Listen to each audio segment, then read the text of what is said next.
పరమాత్ముడు 35వ శ్లోకం పఠించి ముందుకెళ్దాం.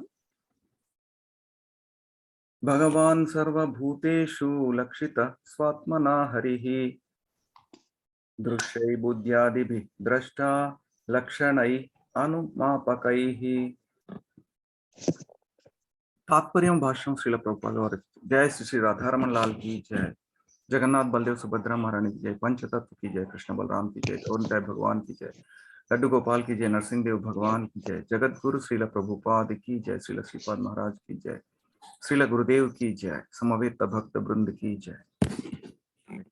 तात्पर्य भाष्यम श्रील प्रभुपाद वाరు రచించారు. శ్రీకృష్ణ భగవానుడు ప్రతి జీవి యందు ఆత్మతో పాటుగా నిలిచి ఉన్నాడు. हरे कृष्ण.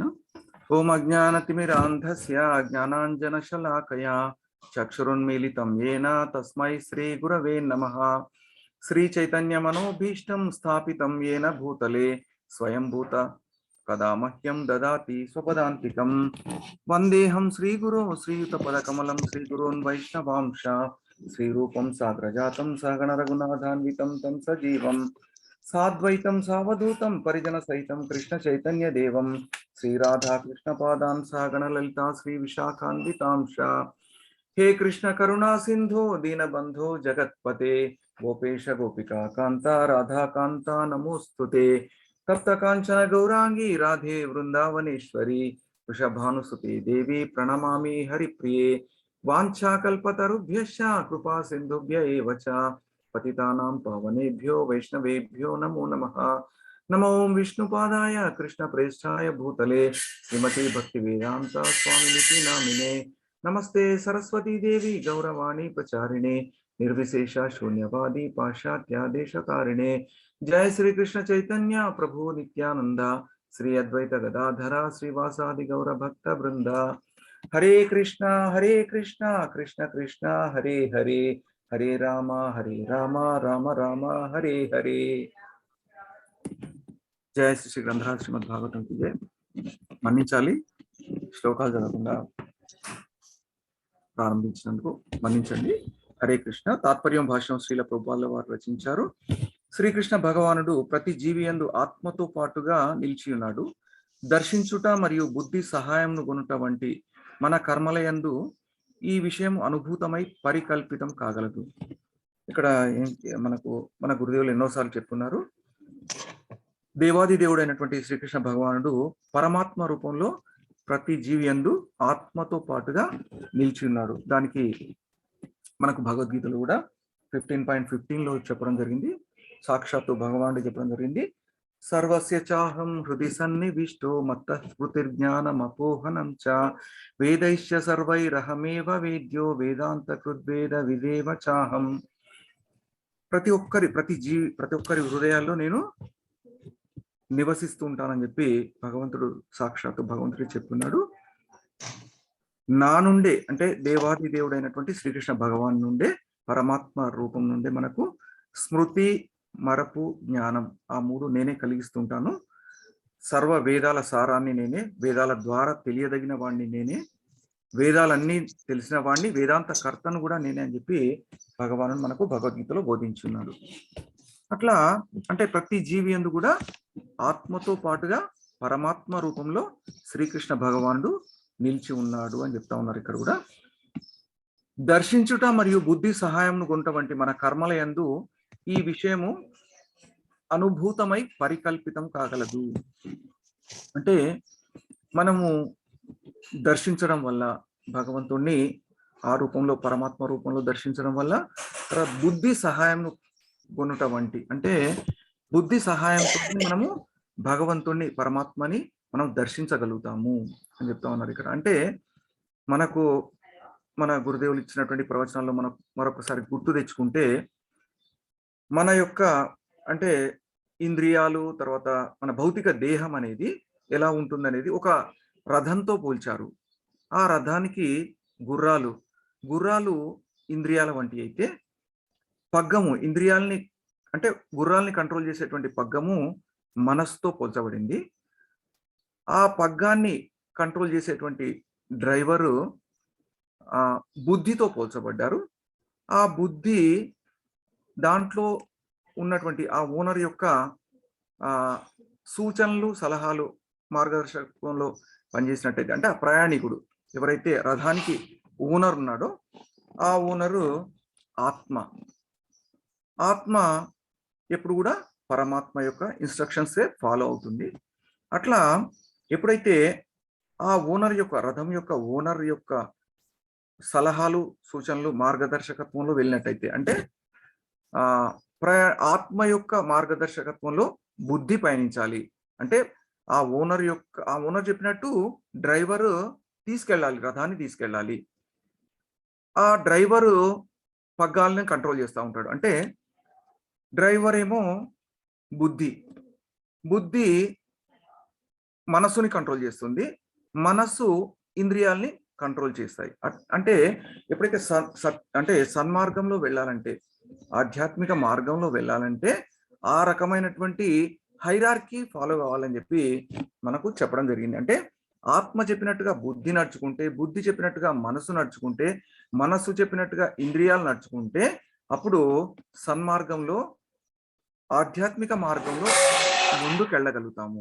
ఎప్పుడైతే ఇంద్రియాలు మనస్సుని కంట్రోల్ చేస్తాయో, మనస్సు బుద్ధిని కంట్రోల్ చేస్తుందో, అంటే రివర్స్ ప్రాసెస్లో వెళ్ళినట్టయితే మొత్తము మన యొక్క అంటే భౌతిక శరీరం అనేది ఇంద్రియ తృప్తి కోసమే పనిచేస్తుంది. అప్పుడు ఆధ్యాత్మిక మార్గంలో కాకుండా భౌతికమైనటువంటి మార్గంలో, అంటే కామ్య కర్మల్లో నియుక్తులై వాళ్ళు ఈ భౌతిక ఇంద్రియ తృప్తి కోసమే పనిచేస్తూ వాళ్ళు పతనం అవుతారు అని చెప్తా ఉన్నారు. అందుకే ఎప్పుడు కూడా ఆత్మ చెప్పినట్టుగా బుద్ధి వినాలి, బుద్ధి చెప్పినట్టుగా మనస్సు వినాలి, మనస్సు చెప్పినట్టుగా ఇంద్రియాలు పనిచేయాలి అని చెప్పి మనకు చెప్తా ఉంటారు ఆచార్యులు, గురుదేవులు చెప్తా ఉంటారు. అట్లా దీంట్లో కూడా అది చెప్తా ఉన్నారు. భాష్యం శ్రీల ప్రభుపాదుల వారు రచించారు. భగవానుడు మన కళ్ళకు కనిపించడు కావున ఎవరైనాను ఏ విధంగా అతనికి శరణు పొందగలరు లేదా ప్రేమయుత సేవను కూర్చగలరనుట సామాన్య మానవుని సర్వసాధారణ వాదమై ఉన్నది. ఇక్కడ ఏం చెప్తా ఉన్నారంటే, మరి భగవంతుడు మన కళ్ళకు కనిపించడు కాబట్టి మనం ఎట్లా శరణు పొందగలుగుతాము, ఏ రకంగా ప్రేమయుత సేవ చేయగలుగుతాము అని చెప్పి సామాన్య మానవుడు అనుకునేటువంటి అవకాశం ఉంది అని చెప్పి చెప్తా ఉన్నారు. అంటే ఇక్కడ మనకు ఎన్నో రకాలుగా మన గురుదేవులు ఎన్నో రకాలైనటువంటి మార్గాలు చెప్తున్నారు.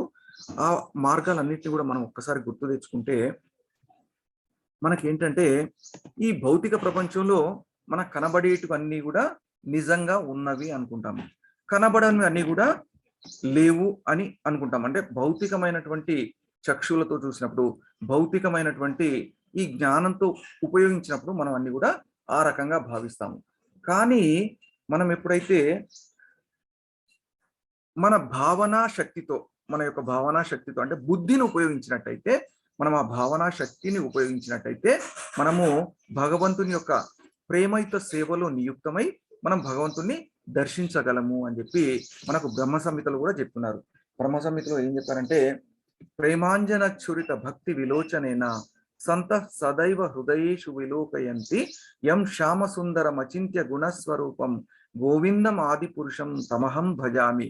అంటే ప్రేమ అనేటువంటి అంజనాన్ని, కాటుకని మన కళ్ళకు రాసుకుని మనము ఆ యొక్క దివ్య చక్షువులు, అంటే ఆ యొక్క చక్షువులతో మనము భగవంతుణ్ణి దర్శించినట్టయితే మనము భగవంతుణ్ణి సాక్షాత్కరింపజేసుకోగలుగుతామని చెప్పి బ్రహ్మ సంహితలో చెప్పడం జరిగింది. అట్లాగే మనకు తెలుసు, భగవంతుని సాక్షాత్కరింపజేసుకోవడం కోసము అర్జునునికి దివ్య చక్షువులు ఇవ్వబడ్డాయి. అతను అంటే భౌతికమైనటువంటి చక్షువులతో భగవంతుణ్ణి ఎవరు కూడా దర్శించలేరు. భగవంతుణ్ణి దర్శించాలంటే మనము భక్తియుక్త సేవ ద్వారా మాత్రమే. అంటే మనకు పొద్దున నామామృతంలో కూడా చెప్పడం జరిగింది, హరినామ సంకీర్తనము, హరినామం ద్వారా మనము భగవంతుని సాక్షాత్కరింపజేసుకోవచ్చు, మనం దర్శింపజేసుకోవచ్చు. అంటే మనకు 9 రకాలైనటువంటి ప్రాసెస్ చెప్పారు. శ్రవణం, కీర్తనం, విష్ణు స్మరణం, పాద సేవనం, అర్చనం, వందనం, దాస్యం, సఖ్యం, ఆత్మ నివేదనం. ఆ 9 రకాలైనటువంటి మార్గాల్లో ఏదో ఒక రకమైనటువంటి మార్గం ద్వారా కానీ, లేకపోతే అన్ని మార్గాల్లో కూడా మనము భగవంతుని సాక్షాత్కరింపజేసుకోవచ్చు అని చెప్పి చెప్తున్నారు. అంటే మనకు మన గురుదేవులు ఎన్నోసార్లు చెప్తున్నారు, మనము శ్రవణం, కీర్తనం ద్వారా, అంటే మనం రోజు కూడా శ్రీమద్ భాగవతము, భగవద్గీత పఠనం, శ్రవణం, కీర్తనం చేస్తా ఉన్నాము. దాంట్లో ఉన్నటువంటి ప్రతి అక్షరం కూడా భగవంతుడు సాక్షాత్తు భగవంతునికి, భక్తులకి సంబంధించింది కాబట్టి ఆ రకంగా మనము శ్రీమద్ భాగవతము శ్రీమద్ భగవద్గీత శ్రవణం కీర్తనం చేస్తున్నప్పుడు సాక్షాత్తు భగవంతుని దర్శింపజేసుకోవచ్చు. ఎందుకంటే భగవంతుడు మనకు మన ఆచార్య గురుదేవులు చెప్పినట్టుగా భగవంతుడు నాహం వసామి వైకుంఠే యోగినాం హృదయేనచ మద్భక్త యత్ర గాయంతి తత్ర తిష్టామి నారద. శ్రీ మహావిష్ణువు నారద మహామునితో చెప్పింది ఏంటంటే, నేను వైకుంఠంలో ఉండను, యోగుల హృదయాల్లో ఉండను, నేను ఎక్కడైతే నా యొక్క కీర్తనం జరుగుతుందో, నా యొక్క నామ రూప గుణ లీలల్ని ఎవరైతే కీర్తిస్తూ ఉంటారో, సంకీర్తనం జరుగుతుందో అక్కడ నేను ఉంటాను అని చెప్పి సాక్షాత్ భగవంతుడే చెప్పినట్టుగా మనకు గురుదేవుల ఆచార్యులు ఎన్నోసార్లు చెప్పారు. అట్లా సామాన్య మానవుడు దర్శించుకోవాలంటే ఎన్నో రకాలైనటువంటి మార్గాలు ఉన్నాయి. ఆ రకంగా మనము భగవంతుడిని దర్శించుకోవచ్చు. ఏ విధముగా భగవాన్ని హేతువు మరియు అనుభూతి ద్వారా అవగతం చేసుకోవచ్చునో శ్రీల శుకదేవ గోస్వామి ద్వారా అట్టి సామాన్య మనుషునికి ఆచరణ యోగ్యమగు సలహా ఇచ్చట ఒసగబడినది. వాస్తవమునకు ప్రస్తుత భౌతికేంద్రియముల ద్వారా శ్రీకృష్ణ భగవానుడు అవగతం కాడు. కానీ మనుజుడు సేవాభావం ద్వారా ఆ దేవదేవుని ఉనికి ఎడ స్థిర నిశ్చయుడైనప్పుడు భగవత్ కరుణచే జ్ఞానోదయం కలుగును. అంటే మనము శ్రీకృష్ణ భగవాన్ యొక్క భక్తియుక్త సేవలో స్థిర నిశ్చయం స్థిరమైనప్పుడు అప్పుడు భగవంతుడు మనకు ఆ సేవాభావం ద్వారా అంటే అప్పుడు జ్ఞానోదయం కలుగుతుంది అని చెప్పి ఇక్కడ శుకదేవ గోస్వాముల వారు పరీక్షణ్ మహారాజుకు చెప్తా ఉన్నారు. అంటే మనము సేవ ద్వారా మాత్రమే భగవంతుడిని అవగతం చేసుకోగలము అని చెప్తా ఉన్నారు. అంటే అట్టి శుద్ధ భక్తుడు భగవానుని ఉనికిని సర్వత్ర ధారణ కావించగలడు. శుద్ధ భక్తుడైతే సతతం కీర్తయంతో మాం యతంతశ్చ దృఢవ్రత నమస్యంతశ్చ మాం భక్త్యా నిత్యయుక్త ఉపాసతే. స్థిరమైన శుద్ధ భక్తులు ఎప్పుడు కూడా సతతం కీర్తయంతో మాం నిరంతరం కూడా భగవంతుని యొక్క కీర్తనలో శ్రవణం కీర్తనలో ఉంటారు కాబట్టి వాళ్ళు భక్తియుక్త సేవలో నియుక్తులు అవుతారు కాబట్టి వాళ్ళు శుద్ధ భక్తులు ప్రతి క్షణం కూడా భగవంతుని యొక్క సాక్షాత్కారం పొందగలుగుతారు. బుద్ధి అన్నది ఆ దేవదేవుని పరమాత్మ రూపం యొక్క నిర్దేశం అని అతడు ఎరగగలుగును. అంటే బుద్ధి అనేది భగవంతుని యొక్క పరమాత్మ రూపం యొక్క నిర్దేశము. అంటే ఆత్మ సచ్చిదానంద స్వరూపమే, పరమాత్మ కూడా సచ్చిదానంద స్వరూపమే. ఆత్మ ఎప్పుడు కూడా పరమాత్మ యొక్క సేవనే కోరుకుంటుంది. ఆత్మ యొక్క నిర్దేశంలో బుద్ధి వెళ్ళినట్టయితే తప్పకుండా భగవంతుని యొక్క మార్గంలోనే ఆధ్యాత్మిక మార్గంలోనే బుద్ధి పయనింపజేస్తుంది. అందుకే బుద్ధి చెప్పినట్టుగా బుద్ధి యొక్క నిర్దేశకత్వంలోనే మనము పయనించినట్టయితే ఆధ్యాత్మిక మార్గంలో వెళ్ళగలుగుతాము. ప్రతి దాని సాన్నిధ్యంలో గల పరమాత్ముని ఉనికిని తెలుసుకోవంట సామాన్యునికైనను పెద్ద కష్టమైన విషయం కాదు. ఇక్కడ భగవంతుని ఎలా మనము భగవంతుని యొక్క ఉనికిని అర్థం చేసుకోవాలనే దానికి దీంట్లో వివరిస్తా ఉన్నారు. ఈ యొక్క శ్లోకం యొక్క సారాంశం సందేశం మొత్తం ఏంటంటే భగవంతుని యొక్క ఉనికిని మనము ఎలా అర్థం చేసుకోగలము, ఎలా పొందగలము అని చెప్పి మనం చెప్తా ఉన్నాం. అంటే సామాన్య మానవుడు భగవంతుని యొక్క ఉనికిని ఎలా అర్థం చేసుకోగలడు, ఎలా పొందగలడు అని చెప్పి చెప్తా ఉన్నారు. దానికి పద్ధతి ఈ విధంగా కలదు బోధిస్తా ఉన్నారు. మనుజుడు తన ఉనికిని గ్రహించి తాను అస్తిత్వంను కలిగి ఉన్నట్లుగా భావించగలుగును. కానీ అట్టి భావనను అతడు ఆకస్మికంగా పొందలేకపోవచ్చును. కొద్దిగా బుద్ధి ఉపయోగించుచు తాను దేహమును కానని అతడు తెలుసుకొనవచ్చును. హస్తము, పాదము, శిరోజములు అతడు అవయములు, ఇతర అవయవములు దేహములోని అంశములైనను కరచరణాదులు తాను కానని అతడు ధారణ చేయగలడు. అనగా కొద్దిగా బుద్ధిని ఉపయోగించి అతడు తాను దర్శించిన విషయముల నుండి తనను అన్యముగా గాంచగలడు. ఇక్కడ ఏం చెప్తా ఉన్నానంటే సామాన్య మానవుడు ఎలా ఆలోచిస్తాడు, ఎలా ఆలోచిస్తే భగవంతుణ్ణి అవగతం చేసుకోగలుగుతాడు అని చెప్పి చెప్పడానికి దీంట్లో మనకు నిర్దేశిస్తా ఉన్నారు. మనము మన యొక్క ఇంద్రియాలు ఉన్నాయి. ఇప్పుడు కరములు అంటే చేతులు, కాళ్ళు ఇవన్నీ ఉన్నాయి. ఇవన్నీ ఉన్నప్పుడు చేతులు కాళ్ళతో మనము కర్మలు చేస్తూ ఉంటాం, మనం పనులు చేస్తూ ఉంటాం. కానీ మన శరీరం మొత్తం కూడా మన చేతులు కాదు, మన శరీరం మొత్తం కూడా కాళ్ళు కాదు. శరీరం మొత్తము అనేది అన్ని కలిపితేనే శరీరం అవుతుంది. అంటే భౌతిక శరీరం మొత్తం కూడా ఈ చేతులు, కాళ్ళు అనేవన్నీ కూడా వాటిల్లో ఒక భాగం మాత్రమే, శరీరంలో మొత్తంలో ఒక భాగం మాత్రమే. అట్లాగే మనం ఆలోచించాల్సింది ఏంటంటే ఇక్కడ కనుక సారాంశం ఏమనగా జీవుడు మనిషి అయినను లేదా మృగమైనను ద్రష్ట అయి ఉన్నాడు. అంటే ఇక్కడ ఆలోచించాల్సింది ఏమంటున్నాడంటే మన భౌతిక శరీరం మొత్తం ఎట్లయితే ఒక పార్ట్ కాదో, అంటే మన చేతులు, కాళ్ళు అనేవి అవి ఒక అంశాలు మాత్రమే, మన శరీరంలో అంశాలు మాత్రమే. అట్లాగే మన యొక్క శరీరము, ఇప్పుడు మన శరీరంలో చైతన్యం ఉంటేనే మనము జీవించగలుగుతాము. అంటే మానవుడు చైతన్యం లేకపోతే, అంటే ఇప్పుడు ఒక సజీవమైన వ్యక్తికి నిర్జీవమైన వ్యక్తికి మనం తేడా తెలుసుకుంటే, నిర్జీవమైన వ్యక్తికి కాళ్ళు, చేతులు, కళ్ళు, ముక్కు, అన్ని పంచేంద్రియాలు అన్ని కూడా ఉంటాయి, అన్ని అవయవాలు ఉంటాయి నిర్జీవమైన వ్యక్తికి. సజీవమైన వ్యక్తికి కూడా అన్ని ఉంటాయి. కానీ ఆత్మ లేకపోతే అది నిర్జీవం అవుతుంది.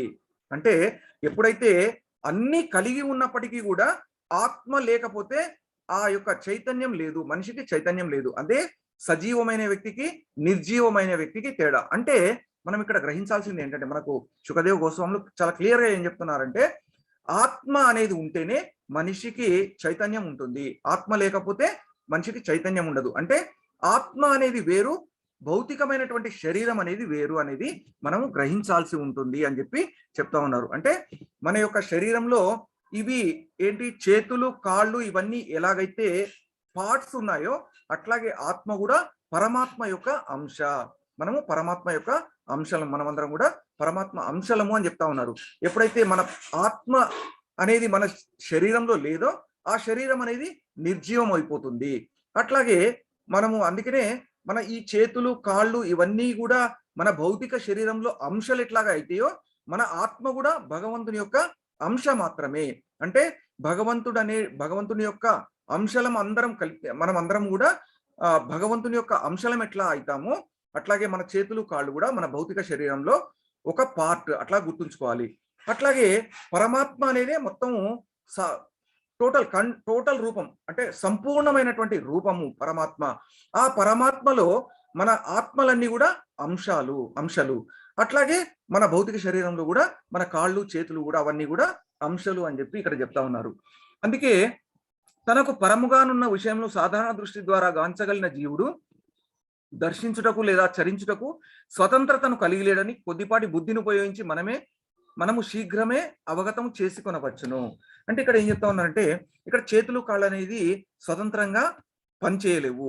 ఎప్పుడైతే భౌతిక శరీరం మొత్తం ఉంటుందో దాంట్లో చైతన్యమైనటువంటి ఆత్మ ఉంటుందో వాటి ప్రకారం మాత్రమే ఈ చేతులు, కాళ్ళు వర్తిస్తాయి, కానీ అవి ఇండిపెండెంట్ గా వర్తించలేవు అని చెప్పి చెప్తా ఉన్నారు. కొద్దిపాటి బుద్ధిని ఉపయోగించి మనం శీఘ్రమే అవగతం చేసుకొనవచ్చును. మన సాధారణ కర్మలు, అనుభూతులు అన్నియును ప్రకృతిచే వివిధ సమ్మేళనంలందు ఒసగబడిన వివిధ శక్తులపై ఆధారపడి ఉండును. అంటే ఇక్కడ ఏం చెప్తా ఉన్నారంటే, మన సాధారణ కర్మలు, అనుభూతులు అన్ని కూడా ప్రకృతిచే వివిధ సమ్మేళనం, అంటే మన ప్రకృతి అంటే త్రిగుణాలతోటి మమేకమై ఉంటాము. ఆ త్రిగుణాలతో మమేకమై మనం కర్మలు చేస్తూ ఉంటాము. అంటే మన భౌతిక శరీరం మొత్తం కూడా ఎప్పుడు ఈ త్రిగుణాలకు లోబడే ఉంటుంది. సత్వగుణము, రజోగుణము, తమోగుణము. మనం ఈ భౌతిక ప్రపంచంలో ఉన్నంత కాలం కూడా ఈ త్రిగుణాలకు లోబడి మాత్రమే మనం కర్మలు చేస్తూ ఉంటాము. శ్రవణ, స్పర్శ, దర్శన, రసన, ఘ్రాణేంద్రియముల నుండి 5 జ్ఞానేంద్రియములు, హస్తములు, పాదములు, వాక్కు, గుదము, జననేంద్రియం అనేది కర్మేంద్రియములు, మరియు మనోబుద్ధి, అహంకారము మొత్తం కలిపి 13 ఇంద్రియములు అనేది 3 సూక్ష్మేంద్రియములు సహజ శక్తి యొక్క స్థూల సూక్ష్మ రూపంలో ఏర్పాటు చే మనకు ఒసగబడినవి. ఇక్కడ స్థూల రూపము, సూక్ష్మ రూపం గురించి చెప్తా ఉన్నారు. ఈ స్థూల రూపం అనేది అంటే మన భౌతికమైనటువంటి శరీరము, ఈ హస్తములు, పాదములు, తర్వాత శ్రవణం, ఇవన్నీ కూడా మన భౌతిక శరీరంలో అవయవాలు, భాగాలు. తర్వాత అంటే 5 పంచేంద్రియాలు, తర్వాత 5 కర్మేంద్రియాలు, తర్వాత జ్ఞానేంద్రియాలు, అట్లాగే మనస్సు, బుద్ధి, అహంకారము. ఈ సూక్ష్మ శరీరంలో ఉండేది మనస్సు, బుద్ధి, అహంకారము. ఆ 3 కలిపితే సూక్ష్మ శరీరం. అంటే భౌతికమైనటువంటి శరీరంలో లోపల, అంటే ఇక్కడ కనిపించేదేమో స్థూల శరీరము, సూక్ష్మ శరీరం ఏమో మన లోపల ఉంటుంది.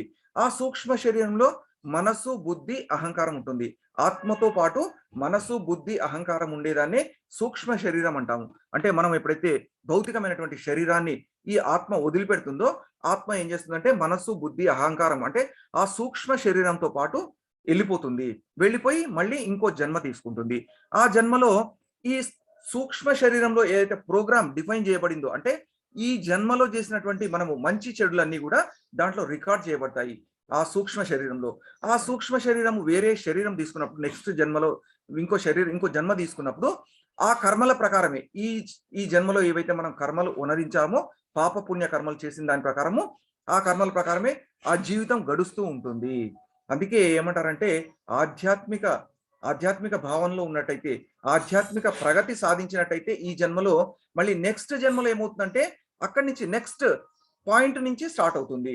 అంటే ఇదంతా కూడా వృధాగా పోదు. ఆధ్యాత్మికమైనటువంటి కర్మలన్నీ కూడా మనకు నెక్స్ట్ జన్మకి క్యారీ ఫార్వర్డ్ అవుతాయి. అదే ఈ భౌతిక కర్మలన్నీ కూడా, ఈ పాప పుణ్యాలన్నీ కూడా క్యారీ ఫార్వర్డ్ అవుతాయి.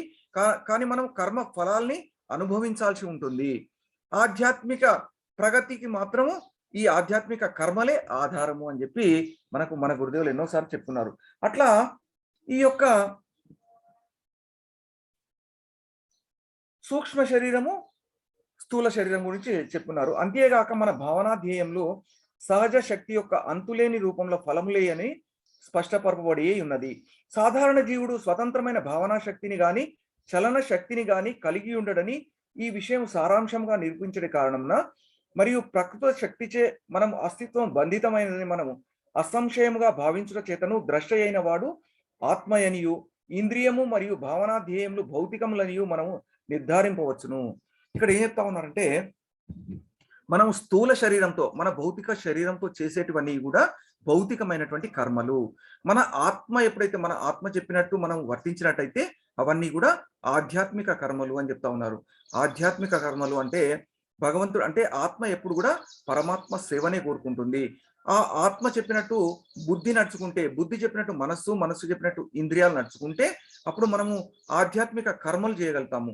ఈ భౌతికమైనటువంటి శరీరంతో చేసేటివన్నీ కూడా భౌతికమైనటువంటి కర్మలు. అందుకే మన ఆత్మ చెప్పినట్టు చేసిన కర్మలైతే, ఎప్పుడైతే భగవంతుని యొక్క భక్తియుక్త సేవలో నియుక్తమైనటువంటి కర్మలు మాత్రమే ఆధ్యాత్మిక కర్మలు అని చెప్పి చెప్తా ఉన్నారు. అందుకే ఈ భౌతిక శరీరానికి స్వతంత్రత లేదు. ఈ భౌతిక శరీరం ఎప్పుడు కూడా ఆత్మ చెప్పినట్టే వర్తించాలి అని చెప్తా ఉంది. కానీ ఈ భౌతిక ప్రపంచంలో ఏం జరుగుతుందంటే, మనము ఇంద్రియ తృప్తి కోసం, ఇప్పుడు ఆత్మ చెప్పినట్టు నడుచుకుంటేనేమో మనం ఆధ్యాత్మిక మార్గంలో వెళ్ళగలుగుతాము. కానీ ఇంద్రియ తృప్తి కోసం మానవుడు ఏం చేస్తాడంటే ఈ త్రిగుణాల్లో మమేకమైపోయి ఈ ఇంద్రియ తృప్తి కోసము ఇంద్రియాలు చెప్పినట్టు మనసు నడుచుకోవడము, మనసు చెప్పినట్టు ఆ బుద్ధిని నడిపించడం వల్ల ఏమవుతుందంటే రివర్స్ అయిపోతుంది. అందుకే ఈ భౌతికమైనటువంటి శరీరంతో ఎప్పుడైతే ఇంద్రియ తృప్తి కోసం కర్మలు చేస్తామో మనం ఈ యొక్క కర్మ ఫలాల్ని మనము మళ్ళీ వచ్చే జన్మలో మనం అనుభవించాల్సి వస్తుంది. అదే మనం ఆధ్యాత్మిక కర్మలు చేసినట్టయితే మనకు అవి భగవద్ధామానికి వెళ్ళడానికి ఉపయోగపడతాయి అని చెప్పి మన గురుదేవులు ఎన్నోసార్లు చెప్పుకున్నారు. అట్లా ఆత్మ అనాత్మ అంటే ఇక్కడ డిఫరెన్స్ తెలుసుకోమని చెప్తా ఉన్నారు. అంటే భౌతిక కర్మలకి ఆధ్యాత్మిక కర్మలకి మనకు డిఫరెన్స్ చెప్తా ఉన్నారు. ఏంటంటే మనము ఈ ఇంద్రియాలు చెప్పినట్టు పనిచేసినట్టయితే మనం భౌతిక కర్మలు చేయగలుగుతాము. అదే ఆత్మ చెప్పినట్టుగా మనం కర్మలు చేసినట్టయితే ఆధ్యాత్మిక కర్మలు చేయగలుగుతాము. ఇక్కడ ఆత్మ అనాత్మ నడుమ గల భేదం ఇదియే. ఆత్మ అంటేనేమో మన యొక్క లోపల ఉన్నటువంటి చైతన్యము, అనాత్మ అంటే భౌతికమైనటువంటి శరీరము. కానీ భౌతిక పదార్థము జీవుని సృష్టించడానికి విషయం ఎటువంటి ప్రయోగాత్మక నిరూపణ లేని కారణం అటు వాదము ఆమోదయోగ్యం కాదు. ఎంత ఆనందమయంగా గోచరించినప్పటికీ భవిష్యత్తును విశ్వసించరాదు. ఏ భౌతిక పదార్థం కూడా ప్రపంచంలో ఎచ్చోటను ఎన్నడూను దృశ్యశక్తిని లేదా చలనశక్తిని వృద్ధి కావింపనందున భవిష్యత్తునందు అనాత్మను ఆత్మగా వృద్ధి నొందింతుమనడి వ్యర్థపు మాటలు వాస్తవములకు మూర్ఖములై ఉన్నవి. అనగా అనాత్మ ఆత్మ ఉన్నవి రెండు భిన్న విషయములని రూఢి అయినది. అంతేగాక బుద్ధిని ఉపయోగించే ఈ సారాంశము అవగతమైనది. ఇక్కడ ఏం చెప్తా ఉన్నారంటే మానవుని యొక్క శరీరం వేరు, ఆత్మ వేరు. అంటే మనము కొద్దిగా బుద్ధిని ఉపయోగించి ఆలోచించినట్టయితే ఆ రెండు అవగతం అవుతాయి. ఎందుకంటే ఇప్పుడు సైంటిస్టులు ఎన్నో ప్రయోగాలు చేస్తారు. ఒక నిర్జీవమైన వ్యక్తికి అంటే భౌతిక శరీరము వదిలిపెట్టినటువంటి అంటే ఆత్మ వెళ్ళిపోయినటువంటి మనిషిని మళ్ళీ ఎంత గొప్ప శాస్త్రజ్ఞుడైనా సరే బతికించలేడు. అంటే మళ్ళీ ఆ శరీరంలో నిర్జీవమైనటువంటి శరీరాన్ని సజీవంగా చేయలేడు. ఆయన ఎన్ని ప్రయోగాలు చేసుకున్నా సరే, అంటే మనకి ఇదివరకే మన గురుదేవులు చెప్పినారు, మన దాంట్లో మన శ్రీపాద్ మహారాజు స్వయంగా శాస్త్రవేత్త. అంటే అటువంటి ఎంతో మంది ఆయన శాస్త్రవేత్తలను ఎంతో మందికి కూడా ఆయన ఉపదేశించున్నాడు. మీరెంత గొప్ప శాస్త్రవేత్తలైనా సరే ఈ యొక్క నిర్జీవమైనటువంటి శరీరాన్ని సజీవంగా చేయలేరు. ఎందుకంటే ఆత్మ ఎప్పుడైతే శరీరం నుంచి వెళ్ళిపోతుందో ఆ యొక్క నిర్జీవమైనటువంటి శరీరము సజీవంగా చేయడానికి ఎవరికి కూడా ఆ యొక్క శక్తి లేదు. ఒక్క పరమాత్మకు మాత్రమే. అంటే అక్కడ గోలోకంలో ఉన్నటువంటి ఆ యొక్క పరమాత్మ మాత్రమే ఆ యొక్క శక్తిని ప్రసాదించగలడు. ఆత్మని మళ్ళీ పంపించినట్టయితే సజీవం అవుతుంది. దానికి ఒక లీల కూడా మన గురుదేవులు నిన్నే చెప్పుకున్నారు. అంటే ఒక భక్తుడు ఆ యొక్క శరీరాన్ని వదిలిపెట్టి వెళ్ళిపోయిన తర్వాత కూడా, నరకానికి వెళ్ళిన తర్వాత కూడా మన యొక్క గురుదేవులు అంటే భక్తి సిద్ధాంత సరస్వతి మహారాజ్ ఠాకూర్ వాళ్ళు ఆయన శిష్యుడైనటువంటి కారణాన ఆ ఆత్మను మళ్ళీ ఆ యొక్క నిర్జీవమైనటువంటి శరీరంలోకి పంపించడం జరిగింది. అప్పుడు మళ్ళీ ఆయన యొక్క గురుదేవుల దగ్గర మళ్ళీ దీక్ష తీసుకొని మళ్ళీ ఆయన భక్తిలో ముందుకు వెళ్ళడం జరిగిందని చెప్పి మన గురుదేవులు చెప్తున్నారు. అట్లా అంటే వాళ్ళు మాత్రమే చేయగలరు, కానీ మామూలుగా ఈ శాస్త్రవేత్తలు, ఈ భౌతిక ప్రపంచంలో ఉన్నటువంటి శాస్త్రవేత్తలు వాళ్ళు ఎంత ప్రయత్నం చేసినా కానీ ఒక నిర్జీవమైనటువంటి శరీరాన్ని వాళ్ళు సజీవంగా చేయలేరు. అందుకే ఇక్కడ ఏం చెప్తా ఉన్నారంటే ఆత్మ అనేది వేరు, భౌతిక శరీరం అనేది వేరు అని చెప్పి ఇక్కడ గ్రహించాలి. మనం బుద్ధిని ఉపయోగించినట్టయితే మనము గ్రహించగలుగుతాము అని చెప్పి ఇక్కడ చెప్తా ఉన్నారు. బుద్ధిని ఉపయోగించువనిగా లేదా బుద్ధికి నిర్దేశకునిగా అంగీకరింపందే చైతన్యవంతులు కాజాలవనడి స్థితికి ఇప్పుడు మనము అరిదించితిమి. బుద్ధి మనుషునికి ఉన్నత ప్రామాణికుని వల్లే నిర్దేశం వసగును. అట్టి బుద్ధిని ఉపయోగించకుండా జీవుడు గాంచుట గాని, చరించుట గాని, భుజించుట గాని, ఏదేని చేయుట గాని చేయజాలడు. కనుక బుద్ధి నుండి లాభము బడైన వాడు పిచ్చివాడు కాగలడు. అనగా అతడు బుద్ధిపై ఉన్నతుడైన వానిపై నిర్దేశంపై ఆధారపడి ఉన్నాడు. అటువంటి బుద్ధి ఉన్నత ప్రామాణికుని నిర్దేశమైనందున పుత్రునికి తండ్రి నిర్దేశం ఒసగు రీతి వర్తించును. ప్రతి జీవుని యందు వసించునట్టి ఆ ఉన్నత ప్రామాణికుడు పరమాత్ముడే. ఇక్కడ ఏం చెప్తా ఉన్నారంటే ఎవరైతే బుద్ధిని ఉపయోగించినట్టయితే, బుద్ధి చెప్పినట్టు మనము నడుచుకున్నట్టయితే మనకు ఈ ఆత్మానుభూతి స్థితిని పొందగలుగుతాము.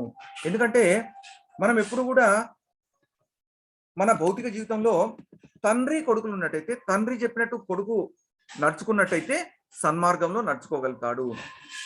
కానీ కొడుకు చెప్పినట్టే తండ్రి నడుచుకుంటే ఏమవుతుందంటే అతనికి ఉన్నటువంటి జ్ఞానము పరిమితమైంది కాబట్టి అది రివర్స్ అయిపోతుంది.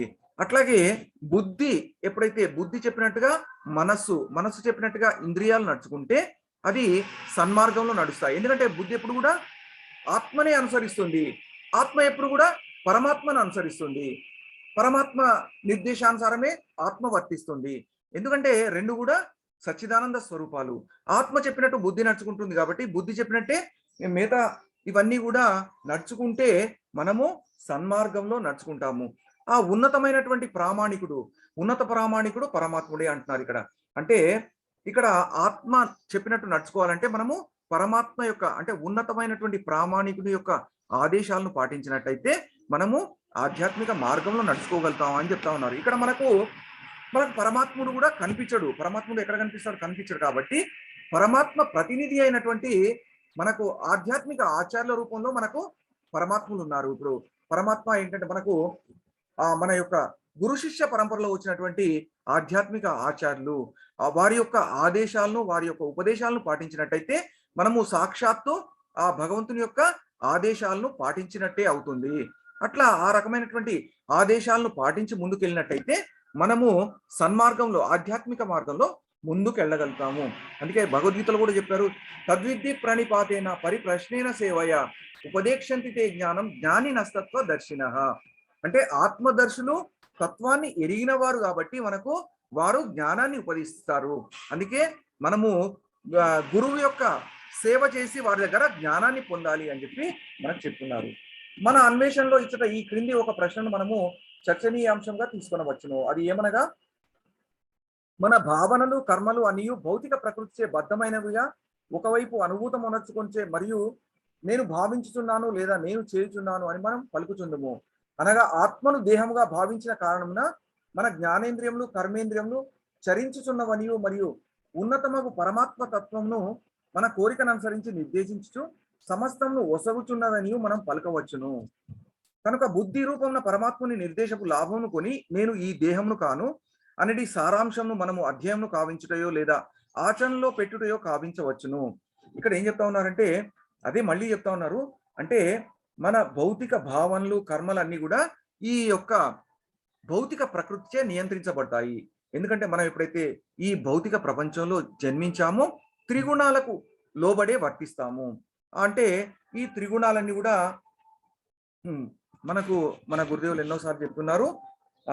సాంగత్యం వల్ల, అంటే మనము పోయిన జన్మలో ఏదైతే ఏ అయితే గుణంలో ఉన్నామో ఆ గుణాలను అనుసరించే ఆ కర్మలు చేస్తున్నాము. ఆ కర్మలు ఎందుకంటే ఆ సాంగత్యం వల్లనే అవి చేస్తున్నాము. అందుకే మనం ఈ జన్మలో ఆ యొక్క ఫలితాన్ని పొందుతా ఉన్నాము.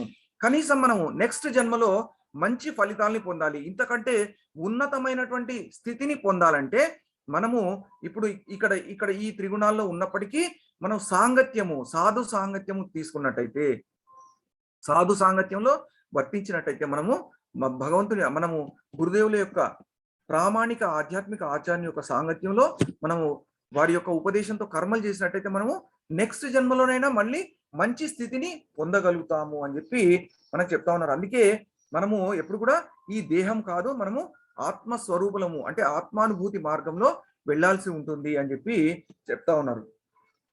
మనము భోక్తలుగా కర్తలుగా తలుచు మిథ్యా భౌతిక భావనలో నిలిచిపోవచ్చును.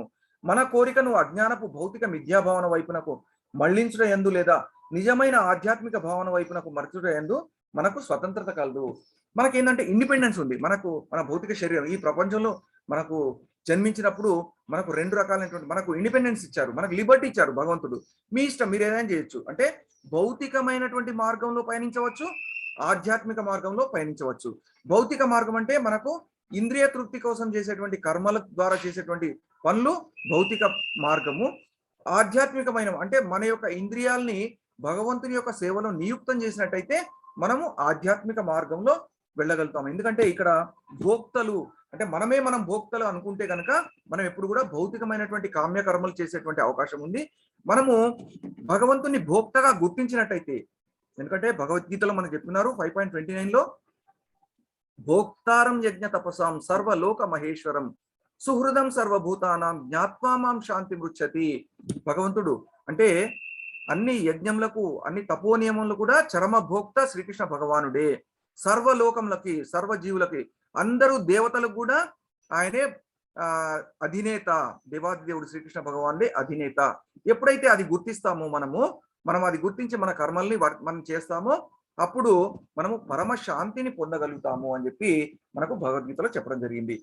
పరమాత్ముని మన స్నేహితుడు నిర్దేశకుడు అని గుర్తించడం ద్వారాను మన బుద్ధిని పరమాత్ముని ఉన్నత బుద్ధితో జతపరచడం ద్వారాను నిజమగు ఆధ్యాత్మిక భావాన్ని మనము సులభంగా పొందగలుగుతాము. అదే చెప్తా ఉన్నారు. సుహృదం సర్వభూతానాం, అందరి యొక్క శ్రేయోభిలాషి. భగవంతుడు దేవాది దేవుడు అందరి యొక్క శ్రేయోభిలాషి స్నేహితుడు. కాబట్టి ఆ యొక్క పరమాత్మ యొక్క నిర్దేశంలో మనము వర్తించినట్టయితే మనము ఆధ్యాత్మిక భావాన్ని సులభంగా పొందగలుగుతాము అని చెప్పి చెప్తా ఉన్నారు. మనం ఇక్కడ ఒక ఉదాహరణ చూసుకోవచ్చు. ఆధ్యాత్మిక భావన, భౌతిక భావన. మనము భౌతిక ప్రపంచంలో చేసేటువంటి కార్మ్య కర్మలన్నీ కూడా భౌతిక భావనకు సంబంధించినవి. ఆధ్యాత్మిక భావన అంటే మనం సాధు సాంగత్యము. మనం ప్రతి వారం కూడా సాధు సాంగత్యం పొందుతాము. ప్రతి ఆదివారము సాయంత్రం ఏంటంటే మనము ప్రామాణిక ఆధ్యాత్మిక ఆచార్య యొక్క నిర్దేశకత్వంలో మనం చేసేటువంటి శ్రవణం, కీర్తనం, విష్ణు స్మరణం, పాదసేవనం, అర్చనం అవన్నీ కూడా ఆ రకమైనటువంటి కార్యక్రమాలు చేసినప్పుడు మనకు ఆధ్యాత్మిక భావన వృద్ధి అవుతుంది. అందుకే మన గురుదేవులు ఎన్నోసార్లు చెప్తా ఉంటారు, సాధు సాంగత్యము, సాధు సంఘ సర్వశాస్త్ర హోయ్, లవమాత్ర సాధు సంఘ సర్వసిద్ధి హోయ్. మనకి ఎందుకంటే పొద్దున కూడా మనకు లవమాత్ర సాధు సంఘ అంటే మా మహారాజు గారు కొన్ని క్షణాలు కూడా ఆయన యొక్క పాదాల యొక్క దర్శనం చేసుకోవడం జరిగింది. అట్లాగే మనకు మహారాజు గారి యొక్క దర్శనము, ఆయన యొక్క వచనాలు వినడం, ప్రవచనము, ఆయన యొక్క అమృత వచనాలను వినడం జరిగింది. అటువంటివి చేసినప్పుడు మనము ఆధ్యాత్మిక భావంలో ముందుకు వెళ్ళగలుగుతాము అని చెప్పి ఇక్కడ చెప్తా ఉన్నారు. ఇక్కడ వారిరువురును గుణరీతి ఏకమును భౌతిక పదార్థము నుండి భిన్నమును అయి ఉన్నారు. కానీ పరమాత్ముడు నిర్దేశం ఒసగువాడును మరియు జీవాత్మ నిర్దేశంను అనుసరించువాడును అయిన కారణంన వారిరువును ఒకే స్థాయికి చెందినవారు కారు. ఆ విధమునే కర్మలన్నీ చక్కగా నిర్వహింపబడుట, చూచుట, వినుట, ఆలోచించుట, అనుభూతి పడుట, కోరుట వంటి ప్రతి విషయం నందు జీవాత్మ పరమాత్ముని నిర్దేశంనే అడుగడుగున అనుసరించడి కారణంన అతడు పరమాత్ముని నిర్దేశం పైననే పూర్ణంగా ఆధారపడి ఉన్నాడని పలుకవచ్చును. ఇక్కడ అదే చెప్తా ఉన్నారు. అంటే ఇక్కడ మన భౌతిక శరీరం వేరు, ఆత్మ వేరు. ఆత్మ ఎప్పుడు కూడా పరమాత్మనే అనుసరిస్తుంది. ఎందుకంటే ఆత్మ సచ్చిదానంద స్వరూపము, పరమాత్మ కూడా సచ్చిదానంద స్వరూపం. కాబట్టి గుణరీతినే ఏకమై ఉన్నారు. మనకేం చెప్తా ఉన్నారంటే మన ఆచార్యులు గురుదేవులు ఎప్పుడు చెప్తా ఉంటారు, మన సముద్రం ఎట్లయితే ఉంటుందో సముద్రంలో ఉన్నటువంటి ప్రతి నీటి బొట్టు కూడా అదే గుణాన్ని కలిగి ఉంటుంది, పరిమాణంలో మాత్రం తేడా ఉంటుంది. అట్లాగే ఆత్మ కూడా సచ్చిదానంద స్వరూపమే, కానీ గుణరీతిలో ఒకటే ఉంటుంది, పరమాత్మతో ఏకమై ఉంటుంది. కానీ పరిమాణం రూపంలో మాత్రము అనంతము, భగవంతుడు అనంతము, మనము అత్యల్పులము. అట్లా ఆత్మ పరమాత్మనే వర్తిస్తుంది, పరమాత్మ మార్గంలోనే వెళ్తుంది అని చెప్తా ఉన్నారు. అందుకే భౌతిక శరీరం వేరు, ఆత్మ వేరు అని చెప్పి మనము గుర్తించాల్సి ఉంటుంది అని చెప్పి మనకు చెప్తా ఉన్నారు. అందుకే మన గురుదేవులు ఎన్నోసార్లు చెప్తున్నారు, మనము ఆత్మస్వరూపులమని ఎప్పుడైతే గుర్తిస్తామో మనము ఆధ్యాత్మిక మార్గంలో ముందుకు వెళ్ళగలుగుతాము.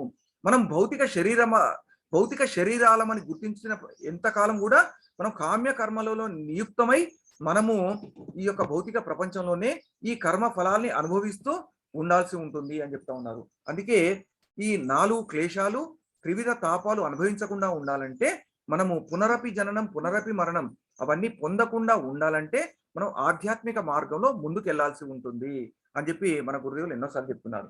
ఇక సామాన్య జ్ఞానంకు సంబంధించినంత వరకు అనాత్మ, ఆత్మ, అనాత్మ అంటే భౌతిక శరీరము, ఆత్మ పరమాత్ముడు అనేది 3 విషయాలు కలవని మనము సారాంశ పరపవచ్చును. అంటే ఇక్కడ ఏం చెప్తా ఉన్నారంటే, పరమాత్మ 1, ఆత్మ 2, అనాత్మ అంటే భౌతిక శరీరం. ఈ మూడిటి యొక్క భేదం తెలుసుకున్నట్టయితే మనము ఆధ్యాత్మిక మార్గంలో మనం ముందుకు వెళ్ళగలము. ఇక భగవద్గీతను వేద జ్ఞానం సంప్రదించినచో ఈ 3 అంశములు పూర్ణ పురుషోత్తముడు శ్రీకృష్ణుపై ఆధారపడి ఉన్నవని మనము అవగతం చేసుకొనవచ్చును. ఈ 3 కూడా అంటే ఆత్మ, భౌతిక శరీరము, పరమాత్మ 3 కూడా భగవంతుని పైనే, శ్రీకృష్ణ భగవాని పైనే ఆధారపడి ఉన్నాయి. ఎందుకంటే శ్రీకృష్ణ భగవానికి 3 శక్తులు ఉన్నాయని చెప్పి మన ఆచార్యులు గురుదేవులు చెప్తున్నారు. ఆ 3 శక్తుల్లో ఆంతరంగ శక్తి, తర్వాత బహిరంగ శక్తి, తటస్థ శక్తి. ఆంతరంగ శక్తి ఏమో రాధారాణి, అధినేత రాధారాణి, తర్వాత భౌతిక శక్తి అధినేత దుర్గాదేవి, తటస్థ శక్తి మనం జీవులము. ఇవన్నీ కూడా భగవంతుని పైనే ఆధారపడి ఉన్నాయి, ఇవన్నీ కూడా భగవంతునికి లోబడే ఉంటాయి అని చెప్పి చెప్తా ఉన్నారు. ఇక పరమాత్ముడు ఆ దేవదేవుని పాక్షిక ప్రాతినిధ్యమై ఉన్నాడు. తన పాక్షిక ప్రాతినిధ్యం చేతనే భగవానుడు సమస్త భౌతిక జగత్తును పాలించుచున్నాడని భగవద్గీత నిర్ధారించుచున్నది. భగవానుడు పరమోత్కృష్టుడు, జీవులకు కోరినన్నిటిని అందజేయు ఆజ్ఞానవర్తి అతడెన్నడును కాడు. అంటే ఇక్కడ ఏం చెప్తా ఉన్నారంటే, ఈ పరమాత్మ, మన లోపల ఉన్నటువంటి పరమాత్మ పాక్షిక అంశ. ఎందుకు చెప్తా ఉన్నారంటే, అట్లా మనకు పురుషావతారాలు 3 రకాల పురుషావతారాలు, కారణోదకశాయి విష్ణువు, గర్భోదకశాయి విష్ణువు, క్షీరోదకశాయి విష్ణువు. అట్లా పరమాత్మ రూపంలో మన యొక్క భౌతిక శరీరంలో ఆత్మతో పాటు ఉండేది పరమాత్మ రూపంలో ఉన్నటువంటి క్షీరోదకశాయి విష్ణువు. అంటే క్షీరోదకశాయి విష్ణువు పురుషావతారము. అంటే మనకు శ్రీకృష్ణ భగవానుడు ఉన్నతుడు, అంటే గోలోకంలో ఉన్నటువంటి శ్రీకృష్ణ భగవానుడు దేవాది దేవుడు. ఆయన యొక్క పురుషావతారంలో 3వ అవతారమైనటువంటి క్షీరోదకశాయి విష్ణువు యొక్క అంశనే, క్షీరోదకశాయి విష్ణువు యొక్క రూపమే పరమాత్మ. అందుకే పాక్షిక ప్రాతినిధ్యమై ఉన్నారు అని చెప్పి ఇక్కడ చెప్తా ఉన్నారు. ఈ తన పాక్షిక ప్రాతినిధ్యం చేతనే భగవానుడు సమస్త భౌతిక జగత్తును పాలించుచున్నాడని భగవద్గీత నిర్ధారించుతున్నది. ఈ క్షీరోదకశాయి విష్ణువు యొక్క సాన్నిధ్యంలోనే, ఆయన యొక్క ప్రాతినిధ్యంలోనే మనము ఈ జగత్తంతా కూడా పాలింపబడుతున్నదని చెప్పి భగవద్గీత నిర్ధారించారు. భగవానుడు పరమోత్కృష్టుడు, జీవులకు అన్నిటికీ అందజేయు ఆజ్ఞానవర్తి అతడెన్నడును కాడు. అంటే ఈ భౌతిక శరీరం కోరుకున్నటువంటి ఎప్పుడు కూడా భగవంతుడు అందజేయడు. ఎందుకంటే ఆత్మ మాత్రమే పరమాత్ముని యొక్క ఆదేశాల్ని పాటిస్తుంది. ఆత్మ యొక్క ఆదేశాల్ని పాటించినట్టయితే ఈ భౌతిక శరీరం ఆధ్యాత్మిక మార్గంలో ముందుకు వెళ్ళగలుగుతుంది. కనుకనే పరమాత్ముడు పూర్ణ పురుషోత్తముడగు శ్రీకృష్ణ భగవాన్ని పూర్ణ ప్రాతినిధ్యం కాడు. అంటే ఇక్కడ ఏం చెప్తా ఉన్నాడంటే, శ్రీకృష్ణ భగవాన్ యొక్క సంపూర్ణమైనటువంటి ప్రాతినిధ్యం కాడు అని చెప్తా ఉన్నాడు. ఎందుకంటే క్షీరోదకశాయి విష్ణువు రూపంలో మనకు పరమాత్మ రూపంలో మన భౌతిక శరీరంలో ఉంటారు. కానీ శ్రీకృష్ణ భగవానుడు పూర్ణ పురుషోత్తముడు. పూర్ణ పురుషోత్తముడు అంటే 64 కళలు, తర్వాత షడైశ్వర్యాలు కలిగినటువంటి భగవానుడు. అందుకే మనము ఎప్పుడు కూడా భగవంతుణ్ణి మాత్రమే అర్చిస్తాము. శ్రీకృష్ణ భగవానుడు దేవాది దేవుడైనటువంటి శ్రీకృష్ణ భగవాన్ని అర్చిస్తాము. శ్రీకృష్ణ భగవాన్ యొక్క పురుషోత్తమ అవతారం అంటే ఒక అవతారం మాత్రమే క్షీరోదకశాయి విష్ణువు, పురుషావతారం మాత్రమే క్షీరోదకశాయి విష్ణువు. ఆ క్షీరోదకశాయి యొక్క ప్రాతినిధ్యం మాత్రమే పరమాత్మ అని చెప్పి ఇక్కడ చెప్తా ఉన్నారు. జీవాత్మచే పరమాత్మానుభవపు ఆత్మానుభవము ఆరంభమై ఉన్నది. అట్టి ఆత్మానుభూతి పురోగతి ద్వారా మనుషుడు బుద్ధిని ఉపయోగించి ప్రామాణిక శాస్త్ర సహాయంన ముఖ్యంగా భగవత్ కరుణచే ఆ దేవదేవుని అనుభూతం అనర్చుకున్న సమర్థుడు కాగలడు.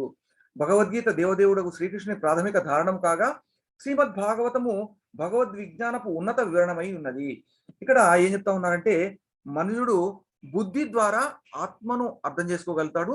ఆత్మ ఎప్పుడైతే ఆత్మానుభూతి చెందుతాడో పరమాత్మను అర్థం చేసుకోగలుగుతాడు, అనుభూతి పొందగలుగుతాడు అని చెప్తా ఉన్నారు.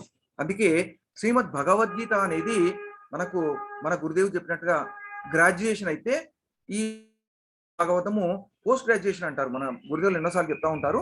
అందుకే ఎప్పుడైతే భగవద్గీతను మనం అవగతం చేసుకోగలుగుతామో, అర్థం చేసుకోగలుగుతామో అప్పుడు భాగవతాన్ని అర్థం చేసుకున్నట్టయితే మనం ముందుకు వెళ్ళగలుగుతాము, ఆధ్యాత్మిక మార్గంలో ముందుకు వెళ్ళగలుగుతాము. ఎందుకంటే ఇది భాగవతం అనేది ఇంకా భగవద్గీత ఇంకా ముఖ్యమైనటువంటి వివరణ ఉంటుంది, భక్తుల యొక్క భగవంతుని యొక్క వివరణ చాలా ఉంటుంది అని చెప్పి చెప్తా ఉన్నారు.